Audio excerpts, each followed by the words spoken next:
तो आज का ऑब्जेक्टिव है अपना डिटेल्ड एप्लीकेशन फॉर्म को समझना।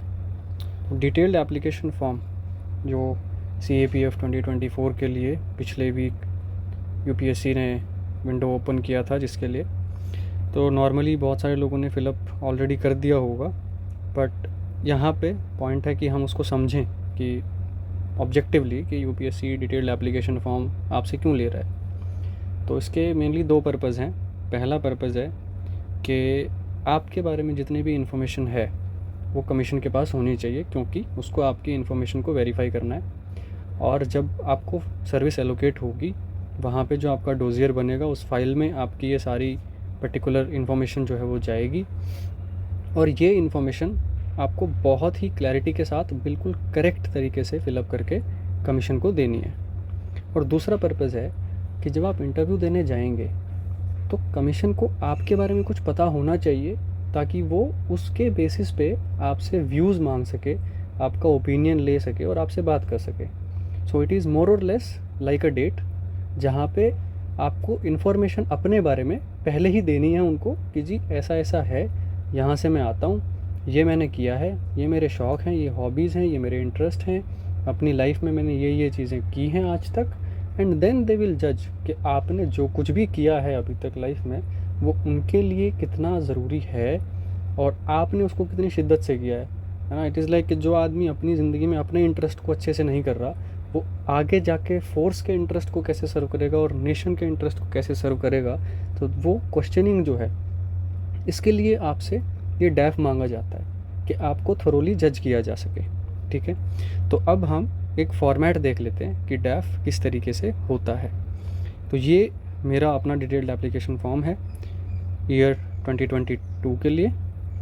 और सबसे पहले आपको अपना नाम डालना होता है, करेक्ट नेम जो आपका मेट्रिकुलेशन सर्टिफिकेट के अंदर दिया हुआ है। अगर आपने इस नाम को चेंज भी करवाया है तो आप इसमें यस डाल सकते हैं। और उसके साथ आपको जब आप इंटरव्यू के लिए जाएंगे तो आपको एक एफिडेविट देना पड़ेगा कि मैंने इस समय पे अपना नाम ये चेंज करवाया था, जो कि मेरे मेट्रिकुलेशन सर्टिफिकेट से डिफरेंट है। उसके बाद आपका एड्रेस है जहाँ पे आपको कॉरेस्पॉन्डेंस चाहिए। फिर उसके बाद आपका परमानेंट एड्रेस है। कभी कभी ऐसा होता है कि हम परमानेंट एड्रेस से अलग जगह पे रह रहे होते हैं पिछले 5-6 सालों से, तो ये दो एड्रेस आप अलग अलग भी दे सकते हैं। बट कोशिश कीजिए कि अगर आपको ज़्यादा साल नहीं हुए हैं बाहर रहते हुए तो आप एक ही एड्रेस दें, ताकि वेरिफिकेशन के टाइम पे जब आपकी पुलिस वेरिफिकेशन होती है आफ्टर योर रिकमेंडेशन, तो उस टाइम पे आपको ईज़ हो सके और आपको यहाँ वहाँ चक्कर ना लगाना पड़े। फिर आपका date of birth, claimed age relaxation. Age relaxation का मेनली OBC, SC और ST के लिए होता है, रिजर्व्ड कैटेगरीज़ के लिए। वहाँ पे आप एज रिलैक्सेशन को क्लेम कर सकते हैं। OBC के लिए normally 28 years, up to 28 years valid है। SC ST के लिए अप टू 30 ईयर्स जो है आप अप्लाई कर सकते हैं इसके लिए। तो यहाँ पे अगर आपने एज रिलैक्सेशन को क्लेम किया हुआ है, अगर आप OBC कैटेगरी में हैं और 25 से ऊपर हो गए हैं, तो यहाँ पे आपने यस डाला होगा, या फिर SC ST कैटेगरी में आपने यस डाला होगा। तो ऐसे ये डालना होता है। Nationality, citizenship, gender, state of domicile, जिस स्टेट से आप आते हैं, मैरिटल स्टेटस, कम्युनिटी।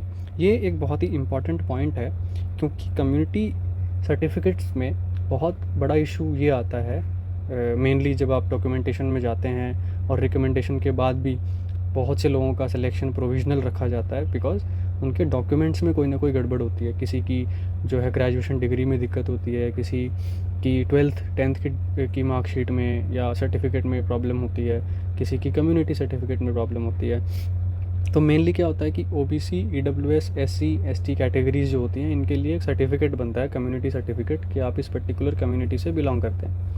तो अब जब आप वहाँ जाते हैं इंटरव्यू के लिए, तो आपको ये कम्युनिटी का ओरिजिनल सर्टिफिकेट जो आपका होता है वो वहाँ पे शो करना होता है। वो वेरीफाई करते हैं, फिर आपसे एक फ़ोटोकॉपी लेते हैं और आपको ओरिजिनल्स वापस कर देते हैं। तो इसके लिए जो UPSC होता है, पहले नॉर्मली ये नोटिफिकेशन नहीं आता था कि आपको इस डेट तक ही जो है आपका बना हुआ होना चाहिए सर्टिफिकेट, बट अब ये स्पेसिफाई करके देता है कमीशन कि इस पर्टिकुलर डेट तक अगर आपका बना हुआ है तो वैलिड है, अगर उससे पुराना है तो वैलिड नहीं होगा। तो इसलिए OBC में अब ये चीज़ ध्यान रखें कि पिछले 3 साल का आपका ITR रिटर्न मांगा जाएगा, और उसके बेसिस पे जब ओबीसी एनेक्शर आप भरेंगे, इसी फॉर्म में एक ओबीसी एनेक्शर होता है, उसमें भरना पड़ता है कि आपकी फ़ैमिली की इनकम क्या है, पिछले 3 सालों का आईटी रिटर्न आपसे मांगा जाता है, वो आपको डालना पड़ता है। तो इस तरीके की चीज़ें हैं और ये चीज़ें बहुत इंपॉर्टेंट हैं, इसको बहुत ही ध्यान से भरना होता है। अगर कहीं पे कोई गड़बड़ होती है, अगर आपकी मान लीजिए ये जो डेट दिया हुआ था, मान लीजिए यूपीएससी ने दिया था कि आपका फाइनेंशियल ईयर इस वाले का जो है सर्टिफिकेट अप टू मतलब 31 मार्च 2024 के बाद का होना चाहिए, या 31 मार्च 2023 के बाद का होना चाहिए, जिस भी पर्टिकुलर केस में ऐसा कुछ भी दिया हो। तो इस तरीके से ध्यान रखना कि अगर उससे पीछे का हुआ तो फिर दिक्कत हो जाएगी, क्योंकि वो आपका एक्सेप्ट नहीं होगा। और अगर आपका कैटेगरी में सिलेक्शन हुआ, मान लीजिए वैसे तो normally cut off OBC general की बराबर ही जाती है, but still in terms of force allocation फिर आपको नुकसान हो जाएगा। तो ये बहुत इंपॉर्टेंट चीज़ है, इसको ध्यान रखिए। तो जब भी आप कम्युनिटी का कास्ट सर्टिफिकेट भरेंगे तो आपका certificate number, date of issue, designation of issuing authority, full address of issuing authority, तो जिसने भी आपका सर्टिफिकेट इशू किया है उस अथॉरिटी का ऑफिशियल एड्रेस आपको यहाँ डालना है। हाँ, एक और चीज़ है कि SC ST के लिए कोई ऐसा डेट का क्राइटेरिया नहीं होता है। वो सर्टिफिकेट एक बार आपका बन गया तो आप वेरीफाई हो गए कि हाँ you belong to the SC and ST categories, तो उसके लिए आपको इतना टेंशन लेने की ज़रूरत नहीं है। उसके बाद आपको अपनी कास्ट का नेम डालना होता है। जो SC ST और OBC वाले हैं वो अपनी कास्ट का नाम डालते हैं, क्योंकि सेंट्रल लिस्ट होती है, एक OBC लिस्ट होती है, SC और ST की लिस्ट होती है, उस लिस्ट में आपकी कास्ट का नाम इंक्लूडेड होता है। तो जो सेंट्रल लिस्ट है उसमें किस नंबर पे आपकी कास्ट का नाम है और आपकी कास्ट का क्या नाम है, ये आपको यहाँ डालना पड़ता है। उसके बाद आपका रिलीजन, ओके, एंड ये वही कम्युनिटी वाला जो है सारी चीज़ें हैं। फिर आपका एसेंशियल क्वालिफ़िकेशन जो कि ग्रेजुएशन डिग्री है, उसके बारे में यहाँ पे पूछा गया है। जो डिग्री अवॉर्डिंग अथॉरिटी है उसका एड्रेस, ऑफिशियल एड्रेस आपको डालना पड़ता है, जैसे यहाँ पे डाला हुआ है। उसके बाद जो ये एक चीज़ होती है कि क्या आपने फॉरेन इंस्टीट्यूशन से डिग्री ली है, तो इस तरीके से ये आपका पूरा एजुकेशनल क्वालिफ़िकेशंस और उसके मार्क्स और कहाँ से आपने किया, क्या क्या पढ़ा, ये सब होता है। उसके बाद ये छोटी मोटी चीज़ें हैं, आपने NCC में जो भी सर्टिफिकेट हासिल की है तो आप डालिए। आप एक्स सर्विसमैन हैं, सिविलियन सेंट्रल गवर्नमेंट सर्वेंट हैं, because civilian central government servants को एज रिलैक्सेशन होता है 5 साल का, और एक्स सर्विसमैन को कोटा भी मिलता है 10% का, ठीक है। तो उसके बाद ये एक इम्पॉर्टेंट चीज़, सबसे इम्पॉर्टेंट चीज़ जो कही जाती है कि आपने फोर्स प्रेफरेंस, बिकॉज इस पे आपसे नॉर्मली मान लीजिए एक क्वेश्चन तो ज़रूर ही पूछा जाएगा जब आप बोर्ड के सामने जाएंगे कि आपने कौन सी फोर्स को फर्स्ट प्रेफरेंस पे रखा है। तो फोर्स प्रेफरेंस आप 2-3 चीज़ें होती हैं, इसके ऊपर हम डिटेल्ड तरीके से डिस्कस करेंगे कल परसों में एक और वीडियो में, बट अभी के लिए मैं बता देता हूँ कि ये जो फोर्स प्रेफरेंस होता है ये लोग 2-3 क्राइटेरियाज़ के ऊपर चूज़ करते हैं। इसमें कभी कभी ये है कि लाइफस्टाइल कैसा होगा, आपका अपना एप्टीट्यूड कैसा है, प्रमोशंस कैसे हैं, ठीक है। उसके बाद आपको छुट्टियां कैसे मिलती हैं, आपको कहाँ रहने का मौका मिलता है, इंफ्रास्ट्रक्चर कैसा है, नेचर ऑफ जॉब कैसा है, तो ये बहुत सारे फैक्टर्स होते हैं। तो नॉर्मली जो लोग टच में हैं इन चीज़ों के और उन्होंने पहले से कुछ चीज़ों के बारे में देखा है, सर्च किया है, सुना है, तो वो एक जजमेंट बनाते हैं उसके बेसिस पे। और नॉर्मली जो है मेरा प्रेफरेंस ऑर्डर ये था, तो मैंने BSF को फर्स्ट प्रेफरेंस पे रखा था और CISF को लास्ट प्रेफरेंस पे रखा था। जनरली ये ऑर्डर जो है ये उल्टा होता है, CISF 95% लोगों के लिए CISF फर्स्ट प्रेफरेंस होता है और फिर ऐसे दूसरे फोर्स प्रेफरेंस जाते हैं। नॉर्मली क्या होता है कि नॉर्मली लोग CISF को फर्स्ट पे रखते हैं, SSB को सेकंड पे रखते हैं, ठीक है। उसके बाद ITBP को थर्ड पे रखते हैं और फिर फोर्थ या फिफ्थ पे CRPF मान लीजिए या BSF मान लीजिए। ऐसा नॉर्मली होता है प्रोसेस। क्यों होता है वो हमने अपने पिछले वीडियो में एक्सप्लेन किया था। लाइफस्टाइल किस तरीके का है, एप्टीट्यूड किस तरीके का है, ये सब चीज़ें इनमें फैक्टर्स इंक्लूड होते हैं। तो आपको अपने बारे में इतना पता होना चाहिए कि आप किस फोर्स में जाना चाहते हैं, आप कहाँ सर्व करना चाहते हैं, आपका एप्टीट्यूड बेस्ट तरीके से, एटीट्यूड बेस्ट तरीके से कहाँ पे रिफ्लेक्ट हो सकता है और आप कहाँ अपने मैक्सिमम पोटेंशियल के साथ काम कर सकते हैं। तो ये चीज़ें बहुत इंपॉर्टेंट हैं, क्योंकि ये जो फोर्स प्रेफरेंस रहेगा ये आपकी पूरी अगली 35-40 साल की लाइफ को तय करने वाला है। और ये बहुत ही सोच समझ के, ध्यान से, अपने आप को जान के, फोर्स को जान के, यहाँ वहाँ के लोगों से बात करके उसके बाद ही भरें, ठीक है। फिर उसके बाद ये एम्प्लॉयमेंट आपका, उसके बाद प्लेस ऑफ बर्थ, और ये जिस तरीके से आपने पहले कोई रिक्रूटमेंट एग्ज़ाम्स दिए हैं यूपीएससी के लिए, यहाँ पे उसका पूरा डिटेल मांगा जाता है, जो जो आपने एग्ज़ाम्स दिए हैं। जिन एग्ज़ाम्स के बारे में आप शो करना चाहें आप कर सकते हैं, कुछ ना भी करना चाहें तो कोई ऐसी प्रॉब्लम नहीं है, क्योंकि उनके पास जो डेटा है वो है, और ये कोई इतना बड़ा फैक्टर है भी नहीं, ठीक है। हाँ, ये बात अलग है कि अगर आप कभी सिलेक्ट हो गए थे, अपॉइंट हो गए थे, और फिर उसके बाद आपने इसमें येस डाल दिया, तो फिर आपको आगे भी डालना पड़ेगा कि आप सर्व कर रहे हो या नहीं कर रहे हो, ठीक है। तो वो एक जहाँ भी जब भी आप रिकमेंड हुए थे या अपॉइंट हुए थे, वो इसमें फॉर श्योर डालना। अदरवाइज़ जो भी चीज़ें आप डालना चाहो आप डाल सकते हो, नहीं डालना चाहो कोई इशू नहीं है, ठीक है।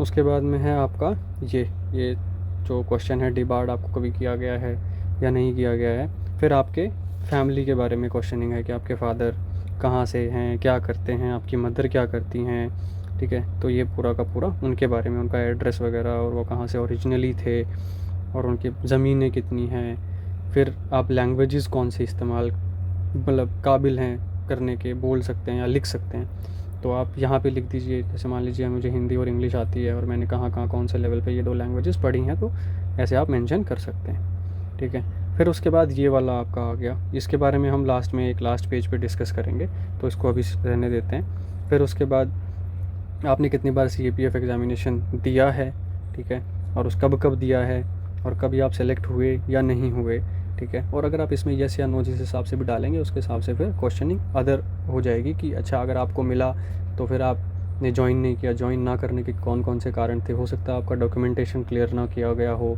कैंडिडेचर आपका कैंसिल हो गया हो, तो उसकी वजह से भी आप वापस से इस एग्ज़ाम को दे सकते हैं, ठीक है। फिर आपका फ़ोटो ID प्रूफ है, इसका नंबर से आधार कार्ड होता है, कहीं किसी ने पैन कार्ड वगैरह का देना है, किसी ने अपने ड्राइविंग लाइसेंस का देना है, तो वो सब आप डाल सकते हैं।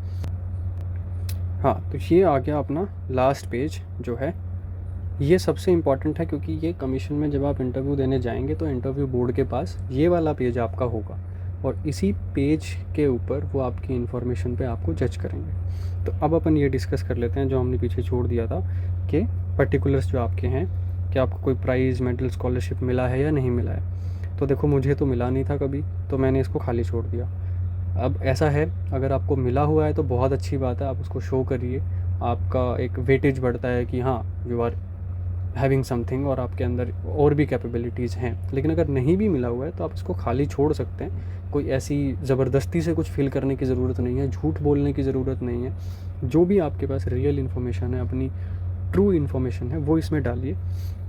उसके बाद आपके गेम्स वगैरह हैं, तो ये मैंने यहाँ पे ये लिखे थे, और ये ज़रूरी नहीं है कि आपने किसी लेवल पे खेला हो। किसी लेवल पे खेला है तो बहुत अच्छी बात है, आपने कहीं नेशनल में खेला है, स्टेट में खेला है, या कॉलेज में, यूनिवर्सिटी में खेला है, बहुत अच्छी बात है, आपने उसमें कुछ अच्छा किया है। बट अगर आपने किसी लेवल पे नहीं भी खेला है, आप डेली अपनी लाइफ में कहीं खेलते हैं, गली क्रिकेट खेलते हैं या बैडमिंटन नॉर्मली फैमिली के साथ खेल रहे हैं, तो वो भी आप मेंशन करिए। क्योंकि जब बोर्ड में कोई क्वेश्चन आएगा तो वो ये नहीं आएगा कि आपने जो है इस लेवल पे क्या अचीव किया था क्रिकेट में या क्या किया था। आ सकता है अगर आप लेवल मेंशन करें तो, otherwise you can very well से कि सर मैं अपने या मैम मैं अपने नॉर्मल रूटीन में इन गेम्स को इंक्लूड करता हूँ या करती हूँ, ताकि I keep my self fit mentally, physically, psychologically with games. तो उसके लिए आप कभी भी कहीं भी खेलते हो, you can very well mention it. आपको इन गेम्स के बारे में पता होना चाहिए, बस दैट इज़ इम्पॉर्टेंट, कि जब आप कोई भी गेम खेल रहे हैं उस गेम के बारे में आपको थोरोली पता होना चाहिए कि कैसा गेम है, इसमें क्या क्या होता है, इसमें रूल्स क्या क्या होते हैं, और टूर्नामेंट्स कौन कौन से एग्जिस्ट करते हैं, अभी हाल ही में क्या चल रहा है, कहाँ कहाँ के टूर्नामेंट्स चल रहे हैं, इंडिया इस गेम में अच्छा कर रहा है या नहीं कर रहा है, अच्छा कर रहा है तो क्या रीज़न है, अच्छा नहीं कर रहा है तो क्या रीज़न है, आपके हिसाब से क्या करना चाहिए इसको और अच्छा करने के लिए। तो ये चीज़ें इसमें होनी चाहिए। फिर उसके बाद आपने जो लीडरशिप की पोजीशन कोई हेल्ड की है स्कूल या कॉलेज में, तो वो आप यहाँ पे डालिए, ठीक है। तो उसके बाद में जैसे कोई भी छोटी से छोटी चीज़ हो सकती है, ज़रूरी नहीं है कि आपने बहुत कोई बड़ा तीर मारा हो तो वही लिखना है। नॉर्मली आपने कोई भी कहीं भी एज ए लीडर या एज अ मेंबर कंट्रीब्यूट किया हो किसी भी ऑर्गेनाइजेशनल लेवल पे, इंस्टीट्यूशनल लेवल पे, या किसी ग्रुप लेवल पे, ग्रुप एक्टिविटीज़ में, तो आप उसको बहुत आराम से मेंशन करिए, कोई भी इशू नहीं है। बिकॉज ये चीज़ें आपको जज करने के लिए पूछी जा रही हैं, आपके लिए इशू क्रिएट करने के लिए नहीं। अगर आप इसमें कुछ झूठी इन्फॉर्मेशन डालेंगे, बढ़ा चढ़ा के इन्फॉर्मेशन डालेंगे, तो आप अपने लिए खुद कॉम्प्लिकेशन क्रिएट करेंगे और फिर आप ये नहीं कह पाएंगे कि बोर्ड ने ऐसा पूछ लिया, बहुत घुमा दिया, बहुत पूछ लिया। क्योंकि अगर आप सच बोलेंगे ना, तो आप कितना भी घुमा दे बोर्ड आपको, आप उससे निकल जाएंगे। लेकिन अगर आप बोर्ड को बेवकूफ़ बनाने की कोशिश कर रहे हो तो ये पॉसिबल भी नहीं है, क्योंकि जितनी आपकी उम्र है उससे 10 साल ज़्यादा उनका एक्सपीरियंस होगा, ठीक है। तो उन्होंने पता नहीं कितने लोग देखे हैं आपके, हमारे जैसे जो हर साल आते हैं, साल में इतने सारे एग्जामिनेशंस होते हैं, वो सबका इंटरव्यू लेते हैं, उनको सबको पता होता है कि कौन कितना तीर मार सकता है, ठीक है। तो बिल्कुल जो क्लैरिटी वाली इन्फॉर्मेशन है, ट्रू इन्फॉर्मेशन है, वही डालिए और उसको जस्टिफाई करिए कि हाँ मैंने ये किया है। अगर आपने इतना कर दिया, वेल एंड गुड, बस हो गया काम, इतना ही है और ज़्यादा कुछ नहीं है। इसी तरह एक्स्ट्रा करिकुलर एक्टिविटीज़ हैं, इसमें आपने जो भी है, आपकी जो हॉबीज़ हैं, आपने आज तक क्या किया है, कोई पेंटिंग कंपटीशन, ऐसे कंपटीशन, पोइट्री कंपटीशन, कोई क्रिएटिव राइटिंग, ठीक है, या स्पीच है, स्किट है, कुछ भी आपने किया हो, ड्रामा, जो भी किया है आप इसमें लिखिए उस चीज़ को।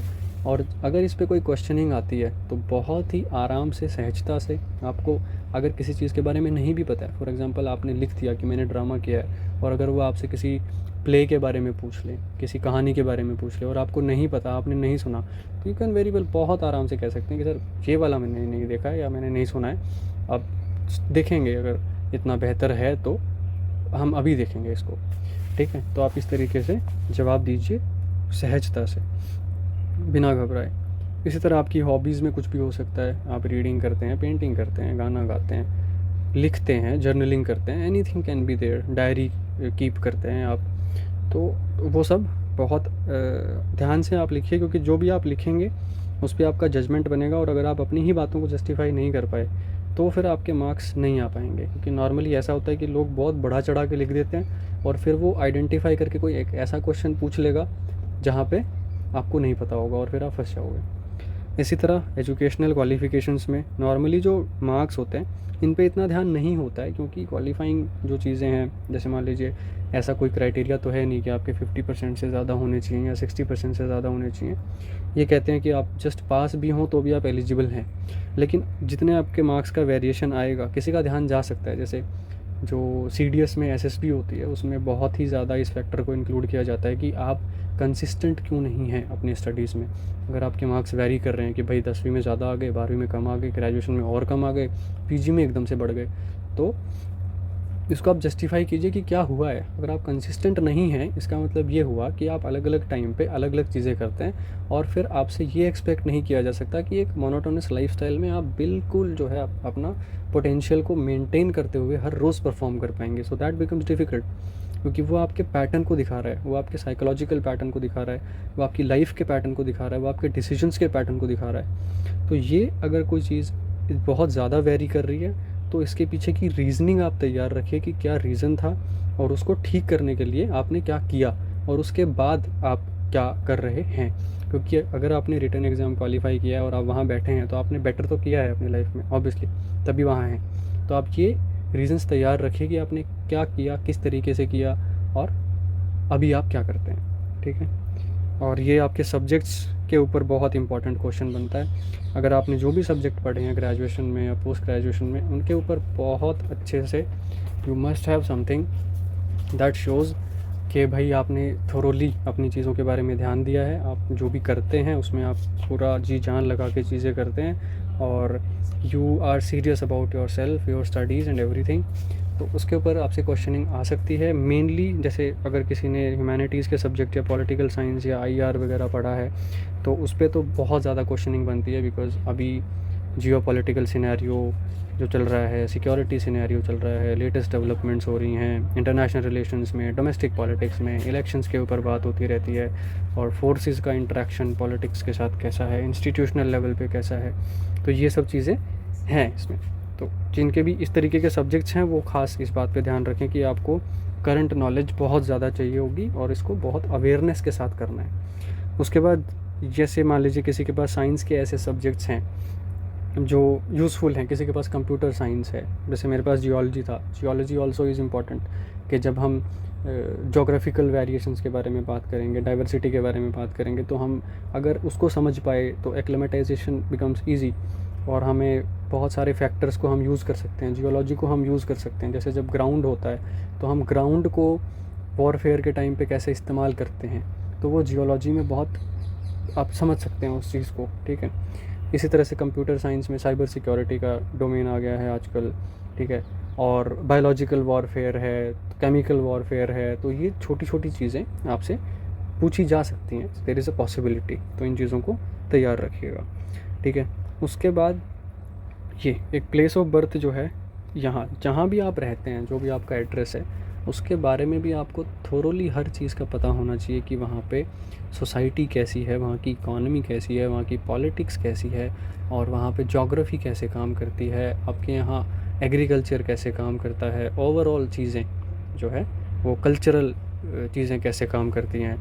और जैसे मान लीजिए आप अगर ऐसे रीजन से हैं जो स्ट्रेटिजिकली बहुत इंपॉर्टेंट हैं या सेंसिटिव हैं, या सरकार का बहुत ज़्यादा ध्यान है अभी उन रीजन्स पे, जैसे मान लीजिए बॉर्डर एरियाज़ से आप आते हैं, या रेड कॉरिडोर के स्टेट्स से आप आते हैं, या जो बहुत ही पॉवर्टी स्ट्रिकन स्टेट्स हैं वहाँ से आप आते हैं, तो उनके बारे में भी आपको अच्छे से पता होना चाहिए कि क्या क्या रीज़न्स हैं जो सिचुएशंस एग्जिस्ट करती हैं, उनके रीज़न क्या हैं, आपके हिसाब से वो प्रॉब्लम अभी तक क्यों चल रही है, और उसका क्या सल्यूशन होना चाहिए। आपको क्या लगता है कि उसका सल्यूशन ये हो सकता है। तो अपनी जगह पे जहाँ पे भी आप रहते हैं उसके बारे में आपको बिल्कुल बहुत माइन्यूटली हर डिटेल के बारे में पता होना चाहिए, ठीक है।